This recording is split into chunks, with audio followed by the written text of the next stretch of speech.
there, students, and we start to learn Diphillobotriasis. And first of all, I must talk about causal agents.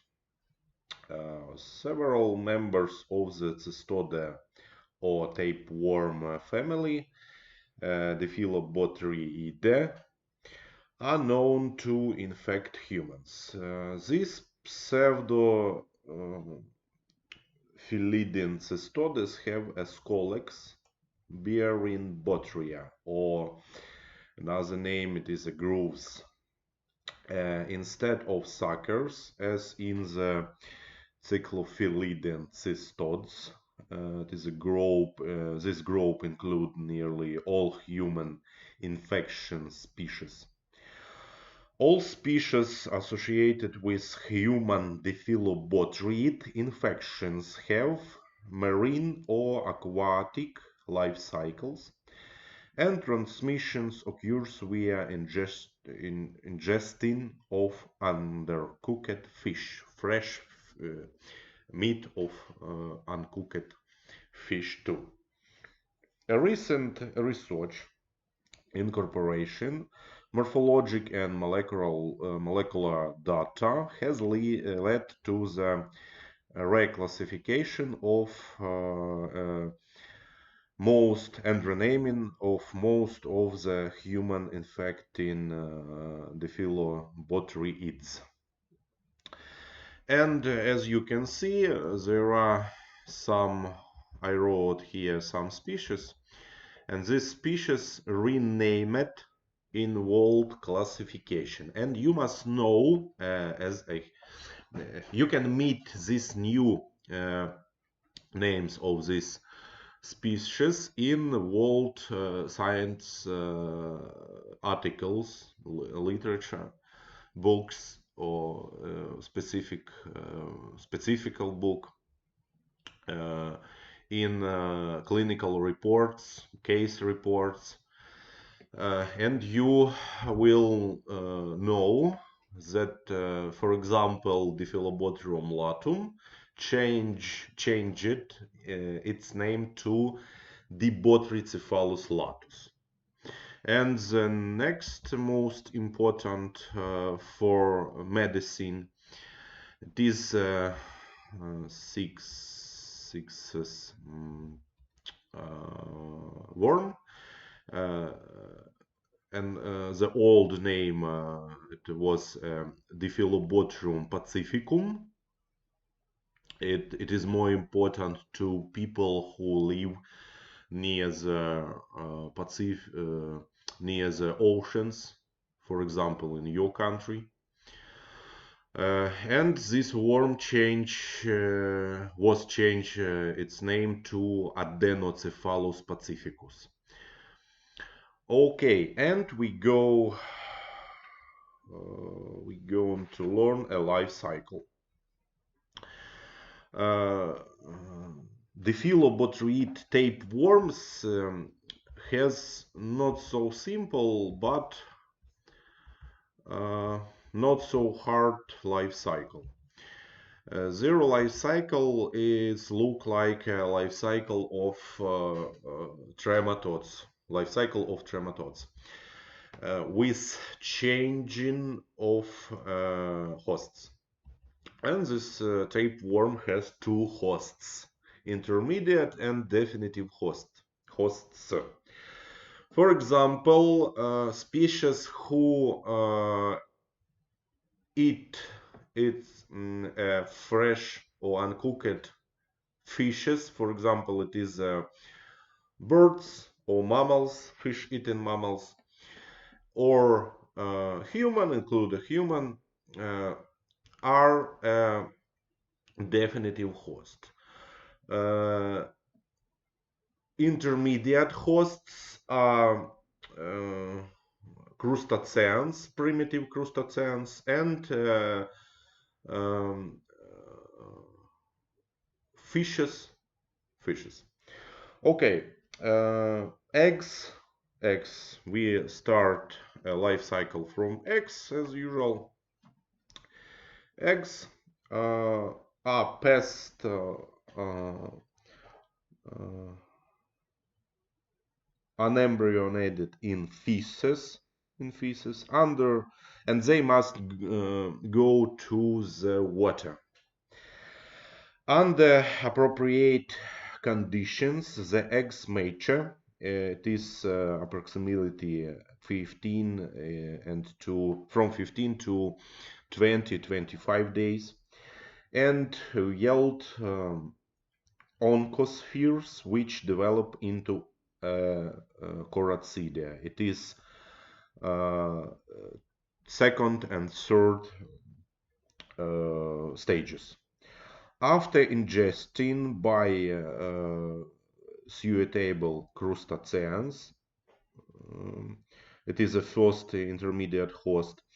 The choroidia develop into procercoid larva. Procercoid larva, it is a number 4, as you can see here. It is a number 4, it is a procercoid larva.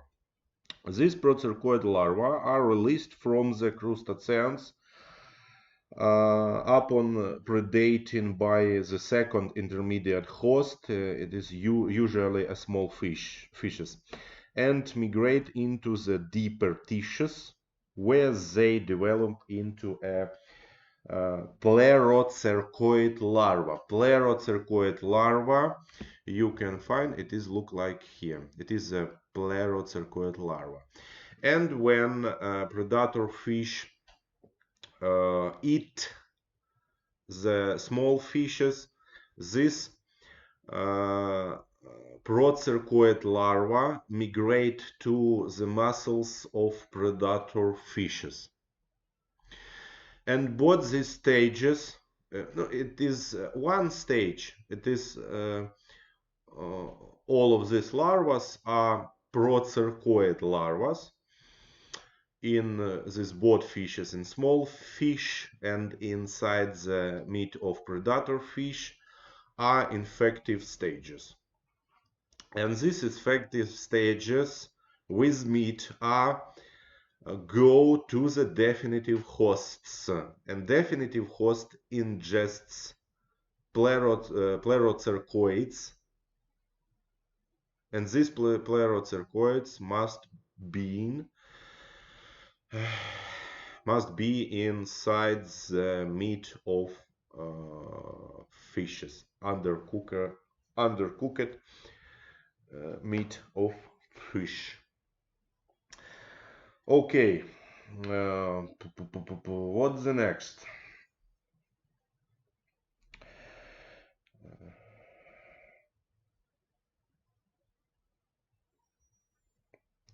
In the definitive host, the plerocercoid develops into adult tapeworm in the small intestine.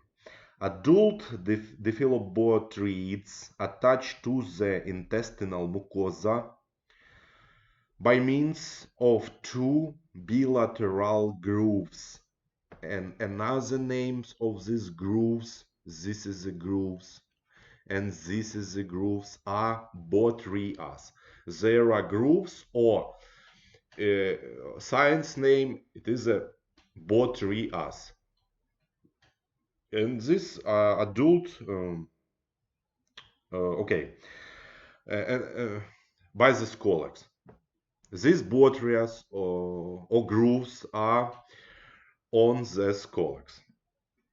The adult can reach more than 10 meters in length, with more than 3,000 proglottids.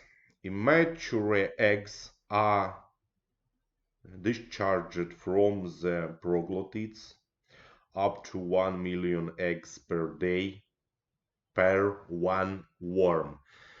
One worm, what does it mean? One worm can produce in one day around 1 million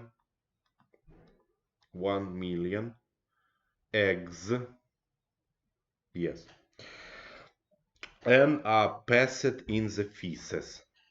Eggs appear in the feces 5 to 6 weeks after infection.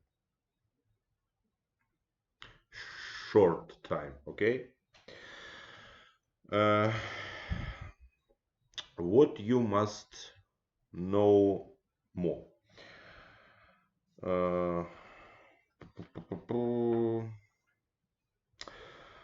Okay, clinical presentation. Diphillobotriasis disease are there can be a long lasting infection up to 25 years inside the definitive hosts, I mean. Most infections are asymptomatic, but gastrointestinal symptoms may occur in some patients. Aberrant migration of proglottids can cause cholecystics or cholangistics. Cholangists. Oh, excuse me. Massive infection may cause intestinal obstruction. What is more, these tapeworms can take from us vitamin B12. Vitamin B12. When we have no, when we have a little number of vitamin B12, yes, B12, it leads to decrease our bones developments, and it's lead to lost bone mass, and it is lead to some very danger bone disease. For example, one of the bone diseases, most dangerous bone diseases, is osteoporosis. Okay, and what about geographic distribution? Dibotricephalus latus or Diphillobotrium latum has a relatively wide distribution, but is most common in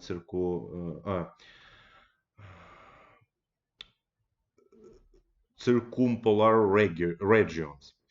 It is also known to occur very rarely in South America and in Europe. Okay.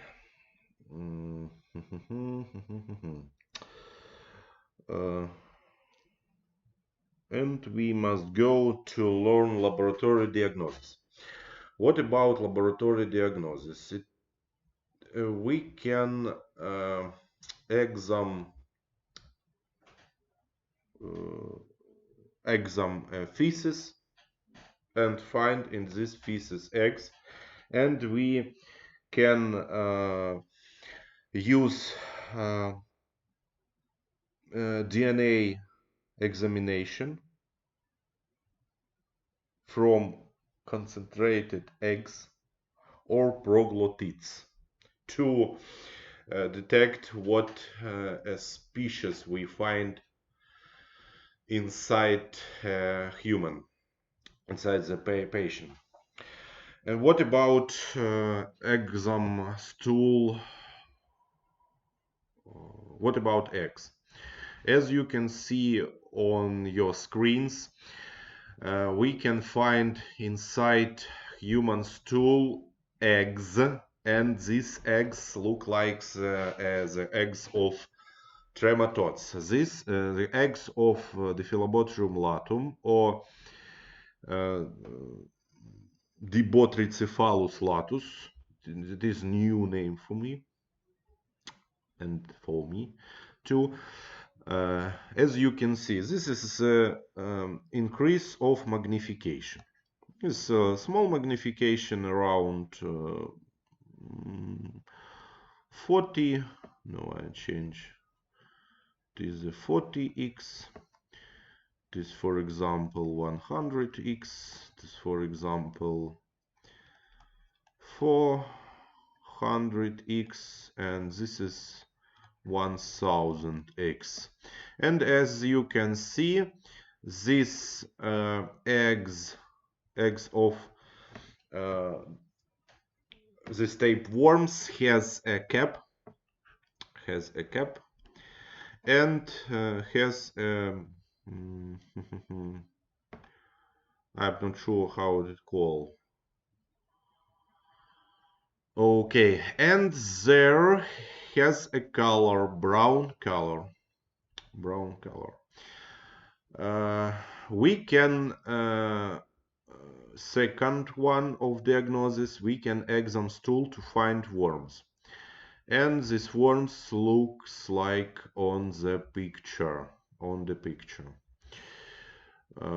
Okay, second one, it is the examination examination of worms, and we can examine worms, exam strobila, to detect a species, and this tapeworms have a rosette-shaped uterus at the center of the proglottids, and you can see there.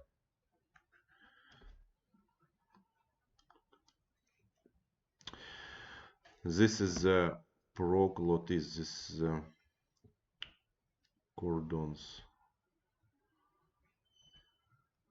of proglottids.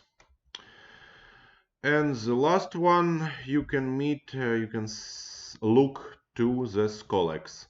And as you can see on this picture, there is a scolex of Diphillobotrium latum, and the scolex has two botrias. Okay, and there is all about this tapeworm.